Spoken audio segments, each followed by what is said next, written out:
I retired last year, having spent most of my career flying Chinook helicopters with the 2nd Battalion, 160th Special Operations Aviation Regiment, stationed at Fort Campbell, Kentucky. Prior to that, I was also enlisted in the Army for a few years, serving in 2nd Ranger Battalion of the Fort Lewis, Washington.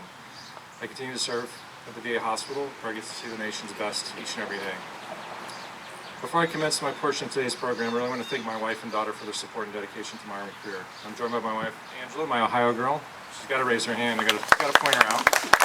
My daughter, Vivian. I love you both so much. If you want to talk about sacrifice, you need to talk to my wife. She's been through it all. Single mom, taking care of the family while I've been deployed and running around the world. That's kind of when things seem to happen at the house. That's when the air conditioning goes out and the refrigerator fails.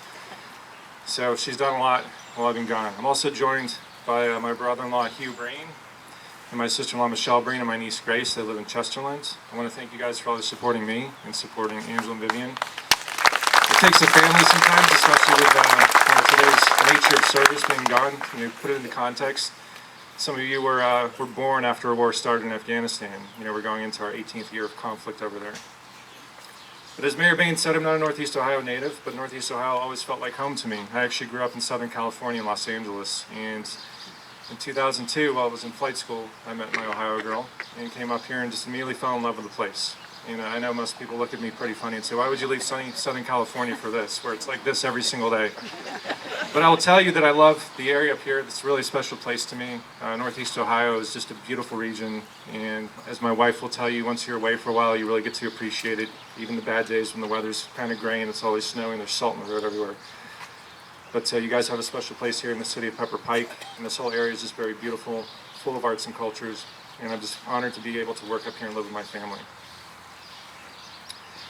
So in 2003, I graduated flight school and kind of had what I called the contemporary Vietnam experience. So for those that were helicopter pilots in Vietnam, we went through flight school and went straight to conflict or combat. That was kind of the case for me. I graduated in 2003 as the invasion was happening. I previously served a few years enlisted and crossed over to be a warrant officer and fly helicopters in the Army. Warrant officers are kind of a unique thing in the military, and it's kind of a thing that the Army likes to do. You take soldiers that were previously enlisted and train them how to fly helicopters and send them out, and that's what they do their whole career.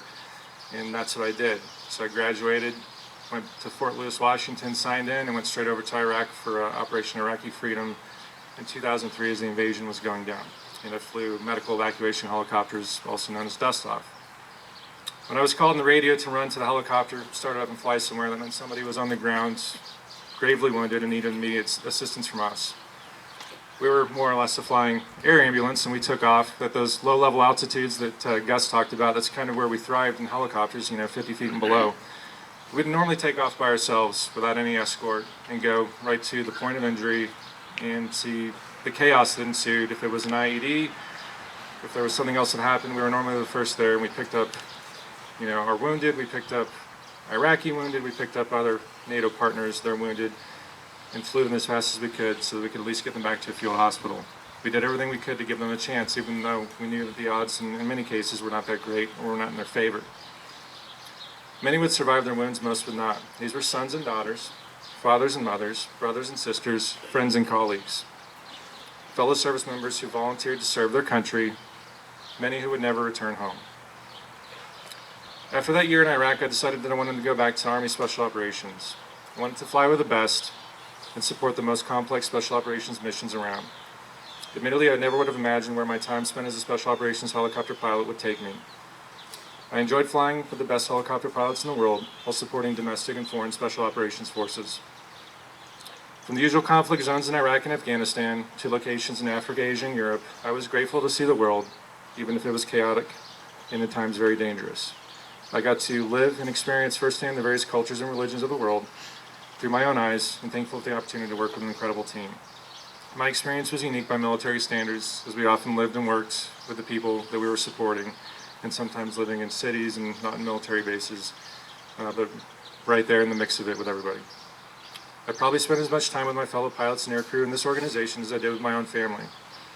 I served most of my Army career with the same people, so to put that in context, of my 20-year career in the Army, I spent most of it with the same people, from 2006 all the way until last year. This is definitely unique by contemporary military standards. staying at the same base in the same organization for over a decade, never moving around, growing up with the same people. To say that you become close to your colleagues is an understatement. We knew each other very well, and we knew what to expect from one another. When under fire and in the thick of a firefight, or in a very dangerous position, not knowing what the outcome would be, I could trust everyone with me. We always gave it 100% and then some. I ended up spending nearly 3 years cumulative time in combat with the same people, many of them who are still serving today. I just ask that you keep them in your thoughts and your prayers, because there's people out there right now flying missions on the ground, supporting combat operations in Iraq, Afghanistan, and other places.